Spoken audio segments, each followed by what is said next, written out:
That's the most important thing about agents. It allows the model to learn and update with new information and learnings. I don't know about changing, I would say evolving. I think the next wave of innovation is... You are listening to the AI with Maribel Lopez podcast, or AI with ML. If this is your first time listening, thank you for joining. The AI with Maribel Lopez podcast is brought to you by the Data for Betterment Foundation. This podcast shares the stories of the people behind the new world of data and AI. What are they creating? And why does it matter? If you like this episode, please subscribe so you can easily find the podcast again. You can find the video version of this podcast at youtube.com at AI with Maribel Lopez. You can also share your feedback and ideas with me on X, also known as Twitter, and LinkedIn. All links are in the show notes. Extended show notes, episodes, and transcripts can be found at lopezresearch.com/podcast. I hope you'll enjoy the show. Hello, and welcome back to the AI with Maribel Lopez podcast. Today we're going to be discussing what's happening in the world of managed AI, data science, and foundation models. I'm really thrilled to be joined by Dr. Sherry Marcus, who is the Director of Generative AI Sciences at Amazon Web Services. She and her team conduct extensive research into the latest AWS generative AI launches, most recently agents for Amazon Bedrock, memory retention, and code interpretation. For those that may not be familiar with the service, Amazon Bedrock is a fully managed service that offers a choice of foundation models from leading companies like Anthropic, Cohere, Meta, Mistral, etc., as well as Amazon's own foundation models through a single API. It also offers many capabilities to help organizations build generative AI applications using their own data, and in particular, looking at how to do that in ways where you maintain security, privacy, and also support responsible AI. So with that brief introduction, I would like to say welcome to the program, Sherry. Thank you, Maribel, and that was a great introduction to Bedrock. Well, maybe you can spend a few moments sharing in your own words what you do at AWS and what it takes to bring new features to a product like AWS Bedrock. Yes, thank you. So my role is I lead Bedrock Science, and Bedrock, as mentioned, is AWS's generative AI service where customers can choose one of many models and build out a generative AI application. And what my team does is really from ideation to production, works through what are those tools and functions and features that customers need, to be able to build an application that will reap the benefits of, generative AI. And let me give you, a simple example to start. A foundational model really only knows about the data, that it's trained on. And what that means is that if you ask any foundational model, what's the weather, in New York City right now, it won't know because it wasn't trained on that data. However, you can program a foundational model with an agent, and the foundational model will, have the ability to launch an agent which will search for the weather. And the response will go to the agent, and the agent will generate an answer.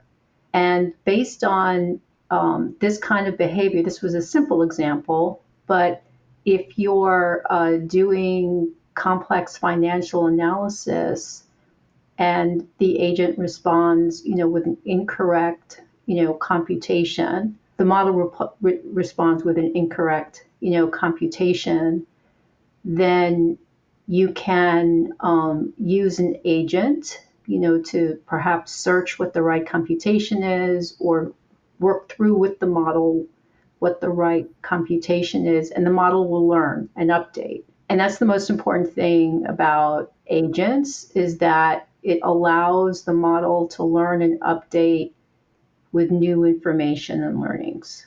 I love where we're going with the concept of agents. So you were just talking about generative AI applications, and the presence of an agent is one of the things that's really different about thinking about an application moving forward. There's a concept of, will you have multiple agents that are part of an application? Will it call out to multiple types of agents? So it's just a way of thinking about creating more intelligence in the application than we may have had in the past, and actually thinking a little differently about maybe they're not as siloed as it used to be, right? So the concept of, you've got your CRM stack, right? Well, your CRM stack might work with your ERP stack, might work with something else. So I love where you were going with that. And I know we talked a little bit about models there, and companies like AWS have been leaning heavily into the concept of model choice. And when I speak with enterprise IT leaders right now, there's so many models, they have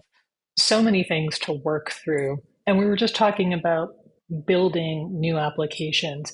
Is this getting easier? Is it easier for people to select the right models? Or how do we think about what are some of the characteristics they might need to be looking at when they're moving into generative AI apps? Yeah.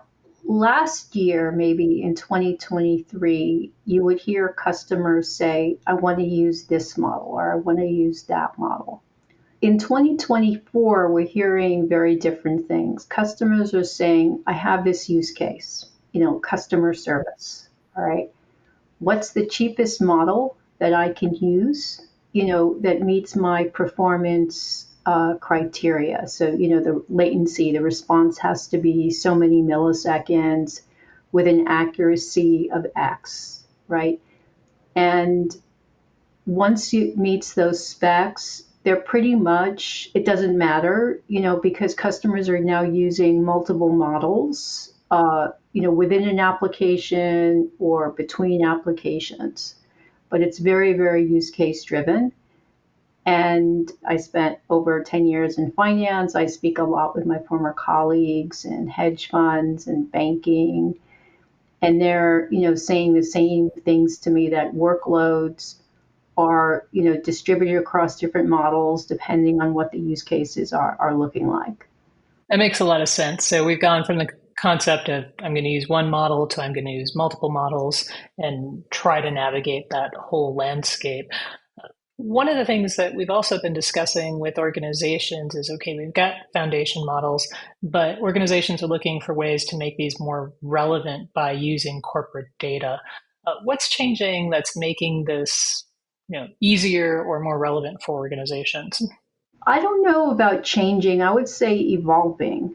So at the very beginning, um, customers, would use RAG, Retrieval Augmented Generation, which essentially, remember when I said a model only knows about the data that it's trained on?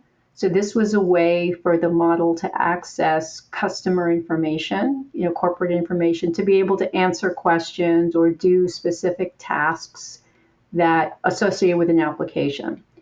And with RAG, Retrieval Augmented Generation, essentially a user asks a query, generates a query. It gets retrieved from a database.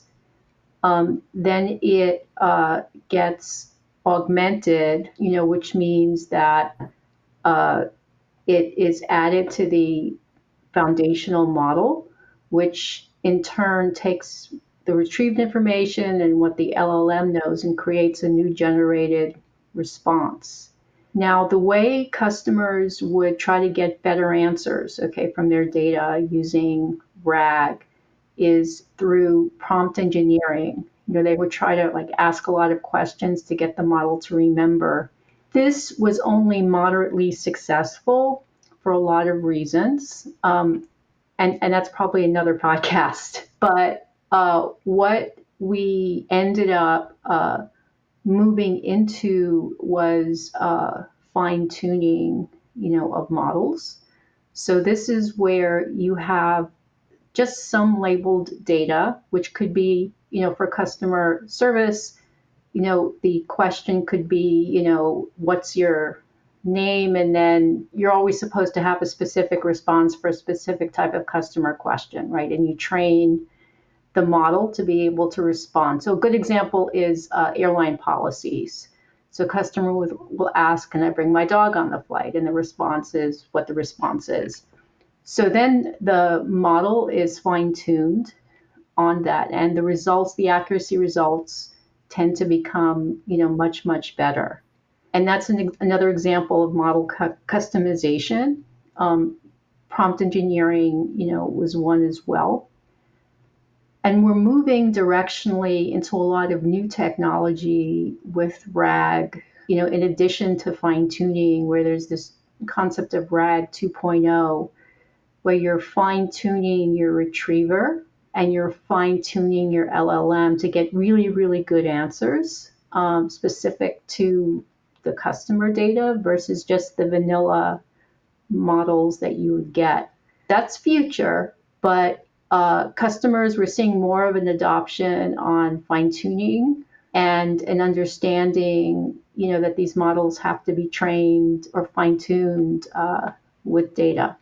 I would say RAG is the go-to.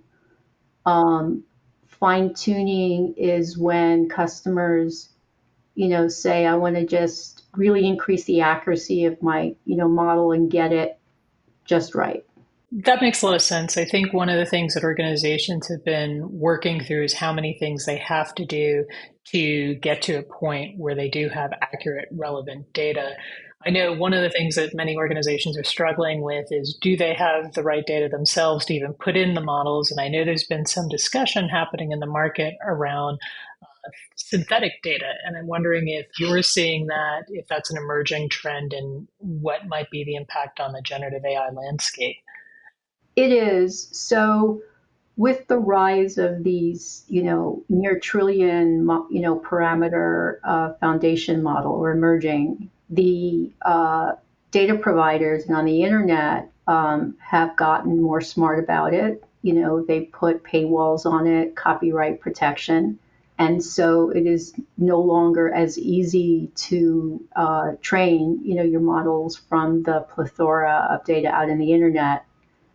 As such, and separately, there's a lot of work really that you need to train your model using data from the internet. There's a lot of data transformation and data cleaning and, understanding what the high value tokens, are.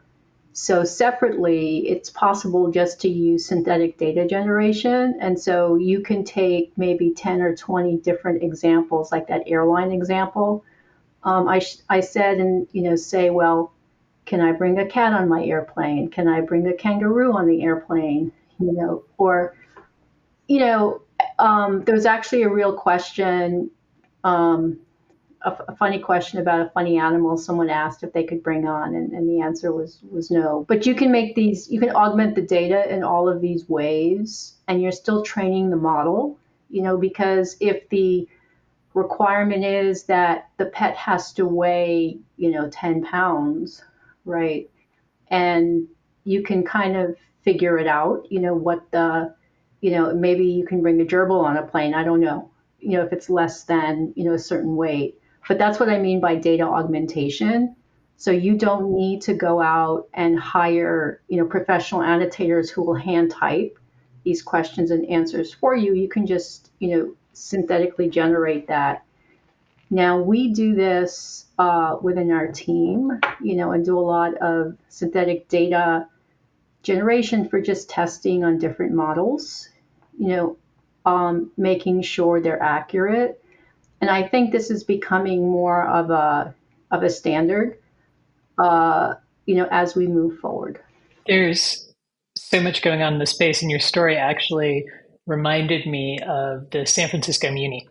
So the different variants of animals I have seen on the San Francisco Muni, I've seen parrots, snakes, chickens, fish. It's like, I think they might have needed a policy for that, what you could or could not bring on the San Francisco Muni. So at least we know that the airlines are doing something. That's a great example in the category of something completely different.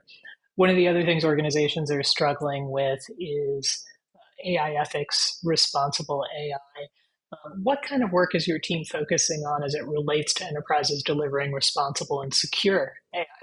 Just as a side note, one of the reasons I joined Amazon AWS was because of its strong history in security and reliability. And I've always been very, very impressed with it. And now being part of AWS, I'm very proud of it.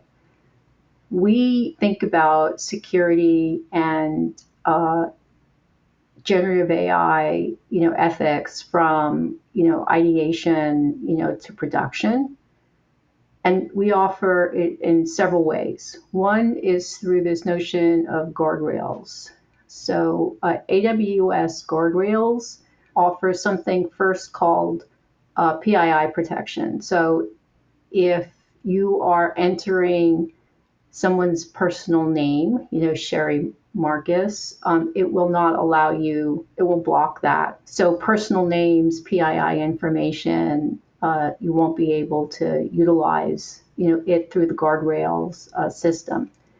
Second is this example of denial of topics.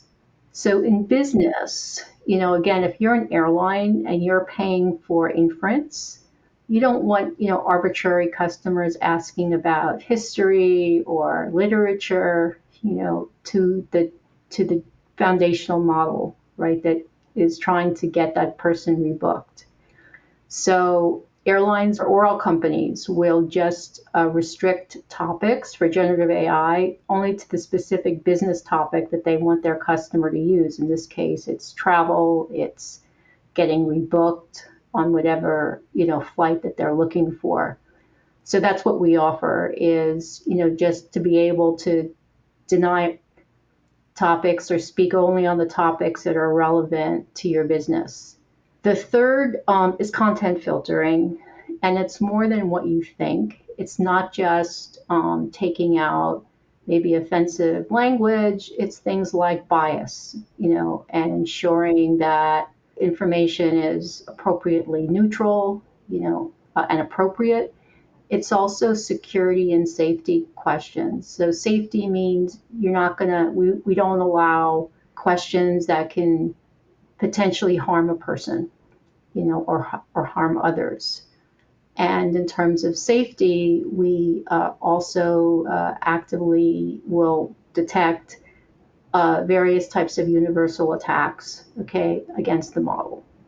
So that's what we mean by content filtering. And we also recently announced contextual grounding for guardrails for responsible AI, which allows you to validate the results that the model is actually, producing. And our guardrails is 85%, accurate, which is for content filtering and some of the highest results that, we've seen on the market today. Customers can access it not only within Bedrock, but there's an API that they can access it, on their own models. Certainly responsible AI is, again, front and center, and something that, we'll be continuing to learn from and strengthen. That makes a lot of sense. And I like the fact that you broke it out into the several categories because it's not so simple. There's several things that have to happen and I think in the past we were looking at specific things, but they weren't actually integrated as well. So that's one of the nicer innovations we've seen is the ability to get these things more packaged together so that we can have a better answer to that question. Now, I know that you're working on a lot of things, and I know people talk a lot about foundation models, and people are talking a lot about what's going to happen with AI. So I thought I'd go right to the source and ask you, what's your perspective on the next wave of innovation in AI? What are some of the things that you're thinking about or working on? So I think the next wave of innovation is 100% going to be around cost, accuracy, and latency. While the foundational model powers everything, it's much more about trying to build an application, that works, for the customer in a cost-effective way. So that's a big trend. Agents, as I mentioned, is another big trend.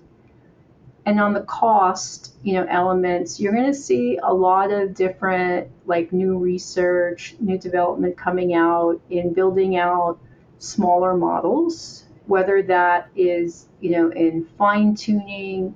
There's notions of distillation where you can have a big model teach, a little model. And so you get the little model to have the power of a big model, but at the little model's, cost. And there's a lot of, work in, that area as well. There's also, quite a bit of work in the area of like reasoning and how do we get models to, this is chain of thought, like reason out and teaching it more and more logical steps. It's now possible today using Gen AI to say, I'm going on a trip with my family to Hawaii. My husband wants to play golf in the afternoon. I want to go to the spa in the afternoon. I have 2 kids. One is gluten free, dinner, all this, right? And so, before it could have taken like a long time for someone to like do all this planning with all the booking. And now with Gen AI can actually create a plan, for the number of days and where you want to go, right? And there's a human in the loop process, right, that will validate, if it's correct. And then you have like a chain of thought, right? And imagine over time, these chain of thoughts for different kinds of applications are going to get really, really good. And we're going to be able to do lots and lots of cool things, with these models and agentic behaviors powered, accessing data. It's such an exciting time. There's so much that we have moving forward. I know we just talked about a lot of stuff in that space, but I was wondering if there was a favorite research project you had at the moment at AWS or a favorite AI research project in the greater AI landscape. That's a hard question. Every time I speak to my team,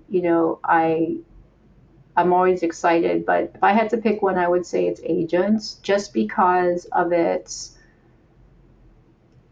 tremendous power, because you have the power of an LLM combined with all the data in the universe that you can like bring in and have the model learn and relearn. And I just think that that's amazing. I'm really excited about agents as well. I think they have a tremendous opportunity to change the software development landscape as we look at it, what we're going to build moving forward. And I know right now it's really nascent in a lot of ways because there's different definitions of what those mean depending on what company you're working with. But I think we'll come to a more interesting space with some similarities over time.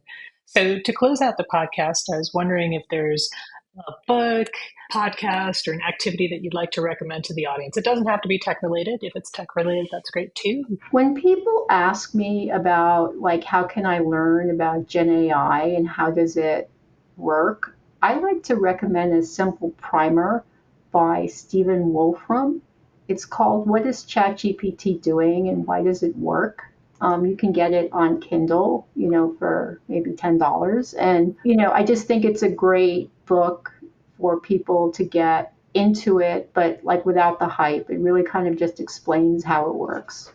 Oh, that's a fabulous idea. Great. We'll put a link to that in the show notes, and we'll put a link to all things AWS and Bedrock in the show notes and to Sherry herself. So thank you, Sherry, for your time and your attention and the great research you're doing. I'm really excited to see what you guys build next. Thank you so much, Maribel, and thank you for having me on your show.